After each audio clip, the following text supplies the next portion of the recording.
What's good, everybody? This is Ife. I've been procrastinating making this video for a while, but I think I'm gonna do it now.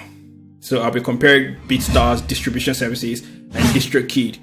I know this is not a fair comparison because DistroKid is directly really heavy into distribution services and BeatStars is mainly into licensing your beats for producers and things like that. I'm going to be using timestamps, and if you want to skip into the topics I'm comparing them with, you can just use the timestamps. And these are the topics. We're going in for the kill, this is not a regular drill. This is not just for the thrill, mine is cutting off fake deals. Eyes wide unsealed, heart feels renewed. So redeemed, now I feel so relieved. The walker. Here's my screen showing the process of distributing on BeatStars. I already distributed a song before now, but because of this video I'm distributing another one. This is how it looks like on my dashboard. So I input the title and my title is Cop It, and for the album art it is always specified, and this is 3000 pixels square. And for this I use a website called Canva. This is really not sponsored, but this is free website where I just really get an art done and completely free. Download it according to the specification. I'm gonna show you the process. I'm showing the process here. So I just go through their templates, and on a good day they have a good template that you're looking for. On a bad day you just have to really rack your head and create one for yourself. So I chose this one that I'm using right now and I edited it.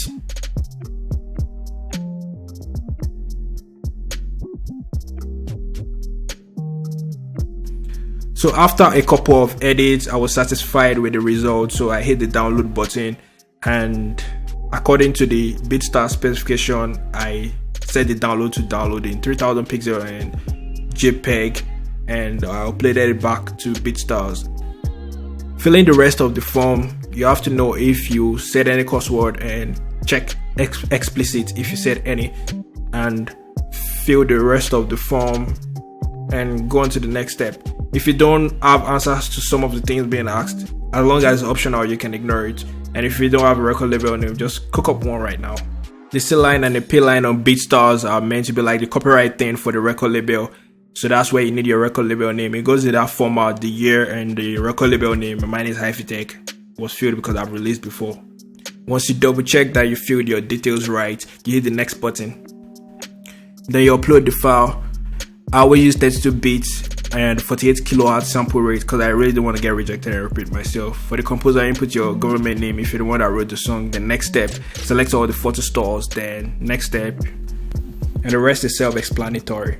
On DistroKid is a different layout.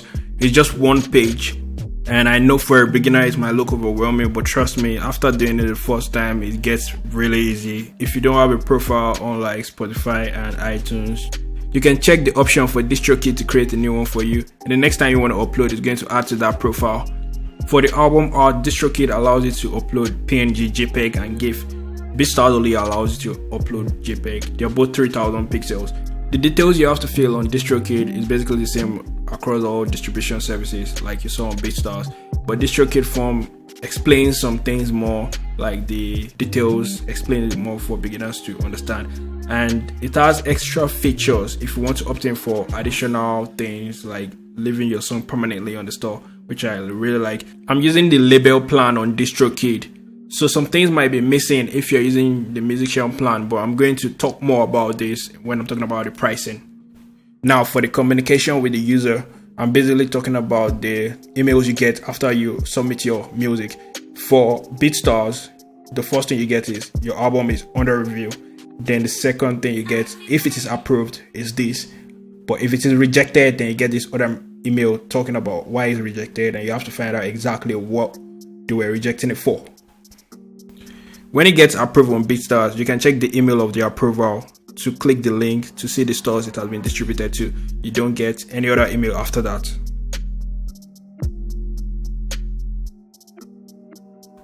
On DistroKid, you get an email when the album art has been verified, when the song format has been verified. You also get an email when the song has been submitted to all the stores. Then you get another email to share your hyperfollow link so that you can tell fans to pre-save your song on Spotify in exchange for their email address. Also on that same email you get a guide so you can share your upcoming song on each of the social media. and I think it's really helpful because it has a link to even directly go to your Instagram bio to change things and like share the song link. Then when your song is live on Spotify, iTunes, Apple Music, the major stores generally, you get an email for each one of them. So on DistroKid, you have more emails to guide you through the process.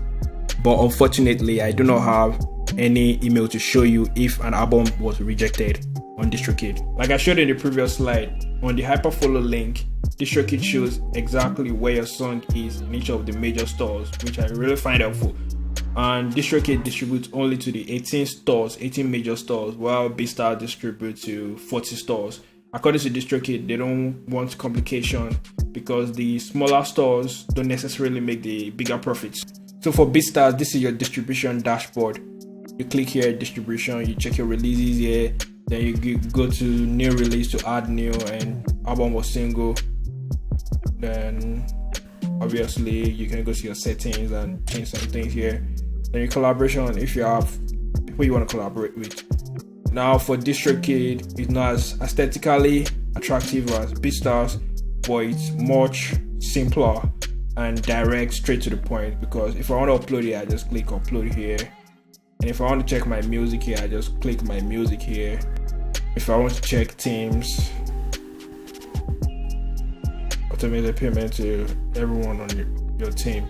So this is like collaboration, what they have in collaboration in BeatStars. The pricing on BeatStars is $1.99 per month, and the 1 month is free. So let's approximate the price to be like $24 minus the free 1 month. Let's just say that the promo is over. So for DistroKid it's $19.99, but for BeatStars you have full access to everything that I showed you when I was releasing, which is customizable label name, release date, and pre-order date. But for DistroKid you don't have access to those things I just mentioned, just unlimited songs uploaded and things like that. But if you decide to add to that $24 from BeatStars at like $12 more, you get $36 plan here. So in that $36 you have ability to customize label name and all those things that you don't have access to in musician plan. In addition to that, you have 2 artists or bands that you can sign or register here. So that's something BeatStars does not have for their $24. So the pricing are really competitive between BeatStars and DistroKid. It almost feels like BeatStars saw DistroKid pricing and try to like compete with it.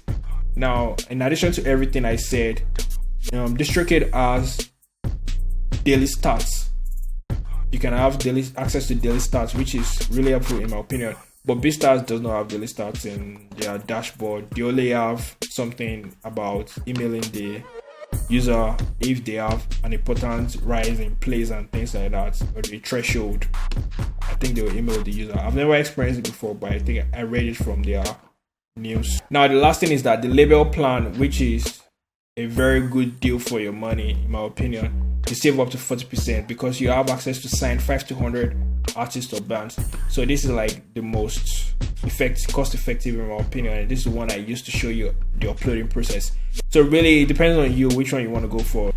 You should take note that BeatStars pricing is per month and you don't have the option to pay 1 year full. And for DistroKid is per year and you don't have the option to pay for per month. Another thing is that for DistroKid you can have a 7% discount of your first year of signing up for any plan you want to use. If you use my link, I'll put the description of my link below. And in addition to that, you can make your money back if you also share DistroKid to other people. So DistroKid is kind of like a business kind of thing. So now I'm going to be talking about the extra features. But if you're not subscribed to this channel, kindly subscribe because it's going to help me, because this video costs money to make. So for the extra features, I was a bit skeptical about making this part because BeatStars just started and they don't really have extra features as far as I'm concerned. So I've been using it and I started using it the first time they launched. So what I'm going to call extra features right now is just the fact that you can collaborate with other artists without them having a paid subscription with BeatStars. So you can add collaborators here, like producers, someone you featured and things like that. So DistroKid feature that first I want to mention is the upload form. I already mentioned some, and those things are like leaving your songs permanently in the stores and the ability to let Shazam recognize your song if someone opens Shazam to listen to your song, and store maximizer in case a new streaming platform pops up. So DistroKid will submit to that platform for you automatically. And content ID, if someone is using your song without your consent, they collect the ad revenue from the person and you get 80% of the ad revenue. DistroKid collects 20%. The other extra feature is the fact that you can back up your song. Every song you uploaded has been backed up, so you can download it if your songs are no longer in your local system. Another thing is the fact that you can make memes. So you can make memes by using already famous meme and add your song to it. So this is an example of one of the memes. And now the other thing is the wheel of playlist. So this is how it works. So you have this wheel, I just played it. Spin it 3 times. The highest score out of those 3 spins will be your number in their playlist. This video took time, a lot of time to make. But my conclusion now is that unless you're a BeatStars user before, you're already a BeatStars user, you're a producer, you just really want to release a quick single, then you should use BeatStars right now. But if you're really deep into making songs and you really want to go into making a lot of songs, I'll advise you to just go for DistroKid. Later in the future, definitely BeatStars is going to add more features and things like that because BeatStars really just started. So that's my thoughts, and I hope I was able to report the information and help someone in this video. Thank you for watching, and if you like this, if you want to see more of this, consider subscribing, sharing this video to your friend. Drop a comment if you don't agree with anything I said. If I said anything wrong, you can drop a comment, and peace out. We might be opposed, we're not dying down today. From south to north pole, we ride a wave of love, chasing all the hate away. Ride a wave of love, chasing all the hate away. It's on now, tell the world that it's on now. We're back.